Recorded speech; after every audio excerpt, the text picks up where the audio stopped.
Warm and healthy greetings, everyone. I'm Dr. Benedict David, your host for Revalida and the Empire on Carl DTV. For this episode, aptly entitled Broadsheet Empire, we will know how the broadsheet industry still thrives and grows despite all the challenges imposed by the online sources and given the pandemic. And we are aptly being graced by the wisdom of one of the owners of the leading broadsheet industries in the name of Dante Francis M for the Manila Times. Okay, so good evening to our audience in Revalida.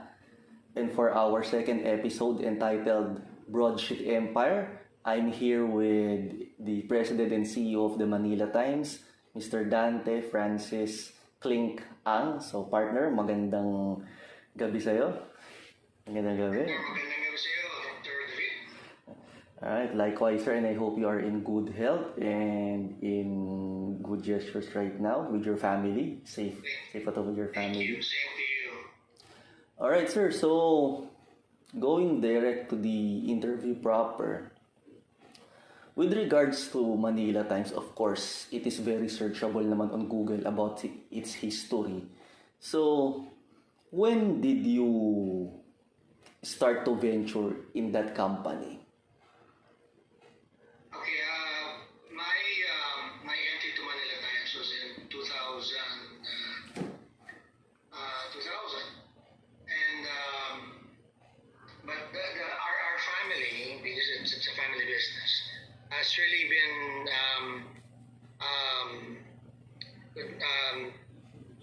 in operation since the 70s. So my dad is a writer, so when he saved up enough money to open a business, he started a publishing business. So we started with weekly magazines, the newspapers, and then I came back to the Philippines in 1998, and then I joined the family business, and we were publishing other publications. And then in 2001, we had the opportunity to acquire the Manila Times. So that was the start of my work in this newspaper. So you were engaged in previous businesses prior to that, but what prompted your family to venture into Manila Times? I mean, yes, you're into publishing also, but why Manila Times? I mean, there are a lot of businesses out there, but why did you choose Manila Times?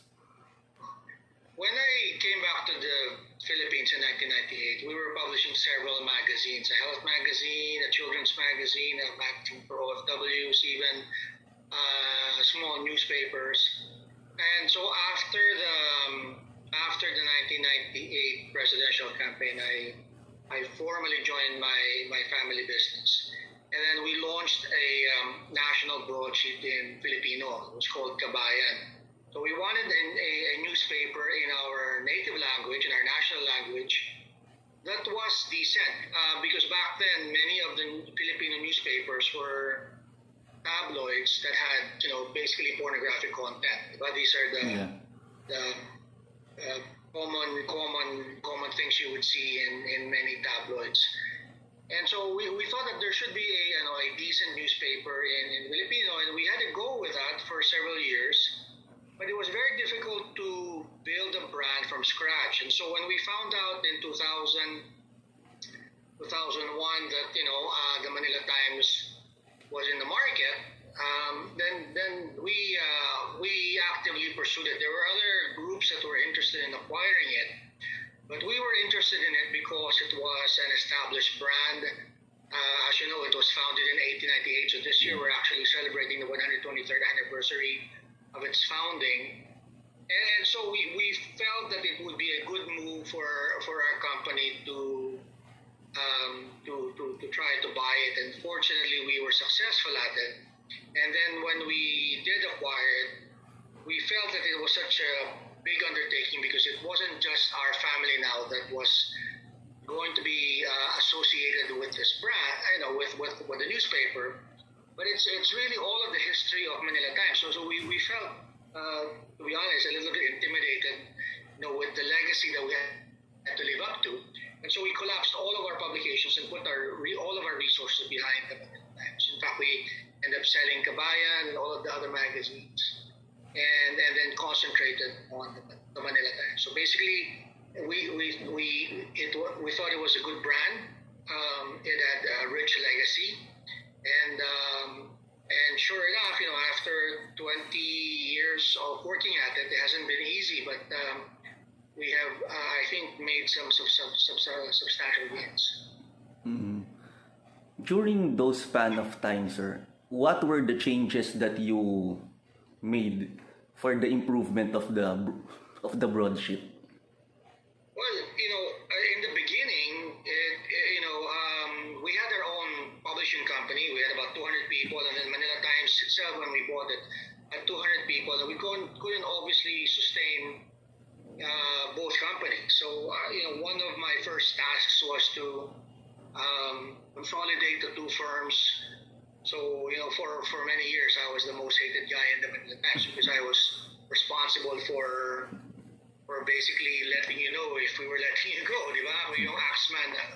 So basically what we did, which was I think the more difficult option, the easiest option was to just retain the people who are most senior, but we wanted to do it differently. We created an organizational structure, and then we thought about who would be the best people to occupy those positions.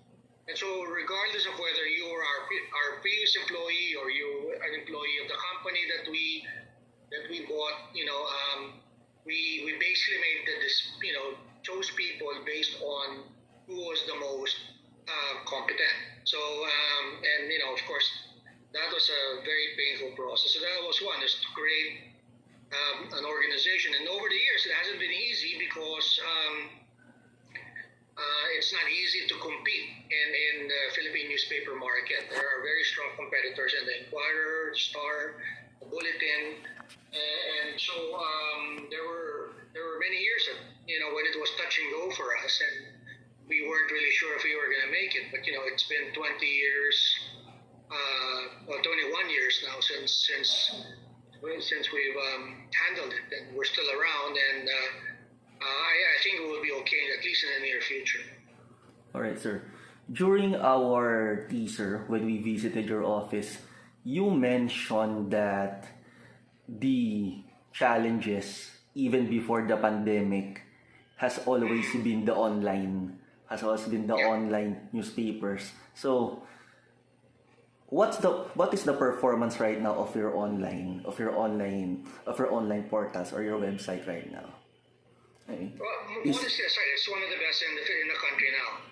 When I mentioned that to you, I'm referring to, of course, the disruption of the global newspaper business. Right? It's not just, of course, those operating in the Philippines. We've all heard of, reputable newspaper companies in the United States and Europe that ended up folding. In fact, my own experience. Personal experience. I started my career with a newspaper in Oklahoma. So I was a reporter in Tulsa, Oklahoma for 2 years. It was a family-owned newspaper. It was also an evening paper. And as you know, many of the evening papers in North America had closed. And so I was working for a company that had been a victim of that. So the company that I worked for was the Tulsa Tribune. It was a 75-year-old newspaper in Oklahoma, one of the best in the Southwest region. But the trend was that, at the time, the 6 p.m. news of television was basically driving evening newspapers out of business. And so when now I returned to the Philippines, we were facing a similar challenge now with the threat of substitution from, of course, social media and other things you find online. And sure enough, you've seen a lot of papers closing up. There have been a lot of consolidation also, not just here in the Philippines, but also in other countries. And, not a few people have said that, newspapers may be extinct soon. But, I remain confident that we would survive. But of course, it required rethinking our business. So in the past, the generation before me, they would probably think of the newspaper business and refer to the paper product. But now I think many newspaper publishers are referring to content as the business. And so when you think of business as content,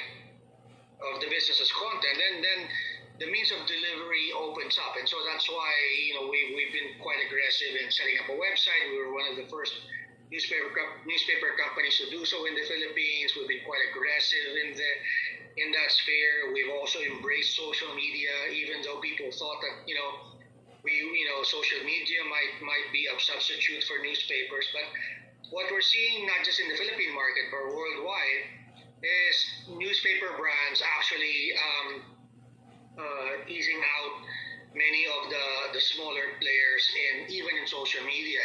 And so we were looking at some of the rankings of all news sites, and I think Manila Times was in the top 10 of all news sites in the Philippines. I think number 7 or number 8. Of course, GMA, the networks are still there, but I think that's part of the change. So because we're rethinking now of our business as content, it doesn't matter now if you are a publisher or a TV network or radio network. Everyone's delivering content, so everyone's competing. So that's where we are at, and I'm glad to report that Manila Times is surviving, and I think we're in a good position to compete in that sphere. All right, so you mentioned earlier that you were the axeman of the company before. So what's now the image of Dante Ang to the employees now that you have already established a better foothold of the company? Back then, some of the people I had to let go, or my relatives. Remember, it was a family business. After all, it was quite awkward even in family occasions. You let some people go, and then you see them during Christmas and birthdays, right? But my image, I don't know. I think behind my back, the staff calls me Kuya because my dad is still Chairman Emeritus. Although Emeritus implies that he is retired, he is officially retired. But he, of course, as you know, in many family businesses, he keeps active as much as he can, right? And of course, policy directions are still either dictated by him or have to be cleared by him. But the day-to-day work of the business is pretty much left to us and the other managers. So, sir, when it comes to your employee empowerment, how do you treat your employees? For example, benefits, perks, what are besides of course the usual and the mandated, how do you treat your employees for their bonuses or whatever have you? Well, we're a small firm, but under since I became president of the Philippines, we've introduced for the first time, for example, health benefits that we weren't able to give in the earlier stages of our family business. And perhaps the biggest thing these days, because of the pandemic, I have instituted an indefinite work from home arrangement for probably more than 95% of our staff. Of course, some people need to be at the office. If you're a photographer, for instance, you cannot be absent from the scene. If you're a reporter, you have the option of covering certain events remotely, but if you're a photographer, you have to be there, diba? Yes. If you're delivering the paper, you can't do that remotely or by Zoom. You have to be physically there to drop off the newspaper. So, but almost all of the editors are working from home. Almost all the reporters are working from home. And on the administration and on the back end, most of the department managers and their assistants, many of them are working from home. And so that has, I think, been I think one of the easiest decisions for me to make, because we wanted to continue publishing a newspaper, but of course our priority was to keep our people safe. And so if we are able to figure out a way for you to work from home, then that's what we pursued, and thankfully we were able to do that. Do you have labor unions? in your company? No, we don't have a union at Manila Times. Although it's we have a family like atmosphere in the business. We're not a very big company, so we're just a little bit over 200 people right now.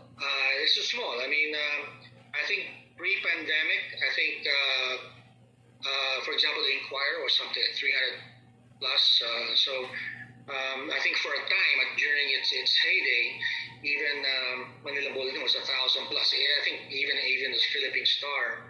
But they have, of course, many more publications than we do. It's not just those broadsheets that they publish, but they also publish many more what you call titles. So most of them tabloids. But we as I said, have devoted our resources and attention to just the Manila Times. Mm.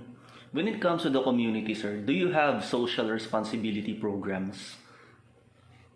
Yeah, I mean, I think it's important for any company to be engaged in that. Yeah, and in the past, Manila Times has been quite involved in a number of environmental projects. We have a long-running association with Halimon Foundation, which is, I think, resulted in me being elected vice chairman of that organization. But we, of course, tried to focus on what we are experts in, and our expertise really is information, right? So we have been a platform for biodiversity, for environmental issues, I think for Haribon and other like-minded organizations for many years. And there are other things that have been started, particularly by my father, that we try to continue. For example, he's been a long-time benefactor of Bishop de San Jose in Manila, and so that's something that we try to do as a company to complement what he's been doing on a personal level. All right, sir. For the final question, how do you see the horizon not only of Manila Times but the broadsheet industry in the years to come? Well, it's exciting and terrifying at the same time because we are still in the middle of this disruption. We don't know how the information age or the fourth industrial revolution will end, right? So because we are still in the middle of it. As I said earlier, we're confident that we're holding our own, and and I'm quite confident. I think I must have mentioned to you before. I'm confident that newspapers will survive. The bigger question, of course, is which newspapers will survive. I'm hoping that Manila Times will be among those survivors, and I think the key would be how publishers will now embrace this new model that is focused on content as a business rather than paper, right? And then be aggressive in reaching out to its audience on various platforms, and then finally would be quite strategic in delivering the content that is suited for newspaper publishers or for news organizations in general. So what does that mean? It means that there's so many sources of news now. I think the emerging need of consumers is to understand what's going on. And I think because there are so many sources of news, I think most people would feel that they are informed. But I think many more don't feel as confident that they grasp the significance, the relevance, or have a good understanding of why things happen. And I think that's the future role not only of newspapers but of other news organizations in the future. All right. Thank you, sir. So for our viewers, I hope that you're able to learn how the broadsheets are being run through the wisdom of one of the most established newspapers here in the archipelago. Sir Clink, maraming salamat. Maraming salamat. Thank you, my idol, Dr. Partner. Ikaw ang idol ko. I hope you get well soon and Yes, we sir. get a chance to have coffee. Yes, sir. Let's have coffee again soon in Bayleaf. Bukas na, di ba? I think it's open na uli. I don't know. I don't know. Yeah. I think that they must be open at but limited capacity. Yes, sir. I'll see you Take soon. care. Yes, sir. Likewise. So now we know how empires in the broadsheet industries are made. We thank you, Sir Dante Francis M, for your opportunity to share your wisdom to us. Again, this is Benedict David, your host, and I'll see you on the next episode. God bless.